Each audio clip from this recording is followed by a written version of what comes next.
Hey guys, I just want to chime in for a second. I've been doing some homework about coming off Xanax and stuff and everything. The best bet is to restore your natural GABA. When I was struggling real bad, I tried snorting just straight GABA, and people thought I was a psycho. The thing is I think it's smarter to snort something natural like that other than would be anything else when it crosses the blood-brain barrier. Now you can get Quicksilver GABA with L-theanine in it, and that's a very good supplement. It's not as addictive. As a matter of fact, I haven't had it in a very long time. I might need some for those moments that I get a little too aggressive, but I think I'm balancing myself pretty well, But I was on benzos for probably 10 to 12 years, and the thing is it kills your memory. It really does. GABA B is one of those gentle parts of your brain that it's the same thing in alcohol effects. So, if you drink alcohol and you call a Xanax addict an addict, then in God's eyes, he'd probably understand exactly where I'm coming from. You're just as guilty as the person that. And addiction is anything, really. Anything that takes you away from your life. So I have addictions. Interpreting dreams through my dream journal, and I have addictions smoking cigarettes. I have addiction talking to beautiful women. I do have addictions. Do I let those addictions affect my life? No, I work. I work in a garden. I have fun. I don't do that. But coming off Xanax is very hard to do. Don't do it alone.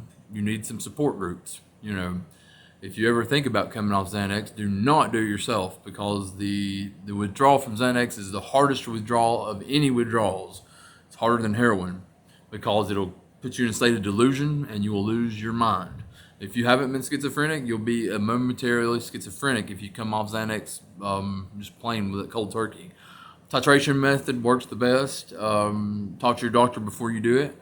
But what you need to do is if you're taking 3 pills a day at 2 milligrams, you just gently come off of it and substitute yourself with a lot of B vitamins, omega vitamins, a lot of proteins, a lot of healthy proteins, a lot of good fish and meats, brain foods, and do exercises with your brain. Do puzzles, do plasticity research, and do plasticity games on the internet. And that goes for old people with dementia and things. Always work on plasticity, because plasticity is the amazing thing about your brain. Your brain can always learn. Don't let the lie to you guys, man. Your brain is so much more powerful than what you led to believe.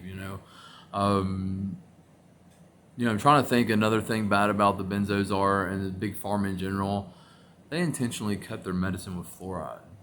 So everybody's saying, wow, your pineal gland's open. I'm like, no, it's just been abused for 14 years. When I was in 16th, yeah, I was 16 years old. My pineal gland was so open, man. I was connected to everything, and then here come 9/11, and I heard an advertisement for Prozac going to college. I was like, what the hell? Yeah. And then my papa Harv died, rest in peace, step papa. And at his funeral, I got depressed, and I went to Med Now.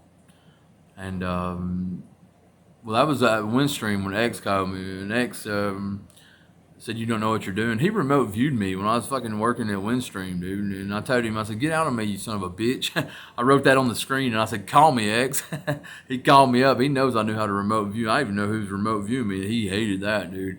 And he talked to me, and he made my life a living hell. But the thing is, he knew he's going to hell because he's hacking God. And he's from hell, from 3030, coming back with his knowledge from the technology of hell. And he came back and tried to kill me. What did it matter if he did kill me? Jesus is powerful, dude. They want to stop Jesus. The funny thing is, Jesus throws a flare at all them ignorant motherfuckers, because they kept calling me Jesus. They kept calling me God. I'm like, would God be doing meth and having sex with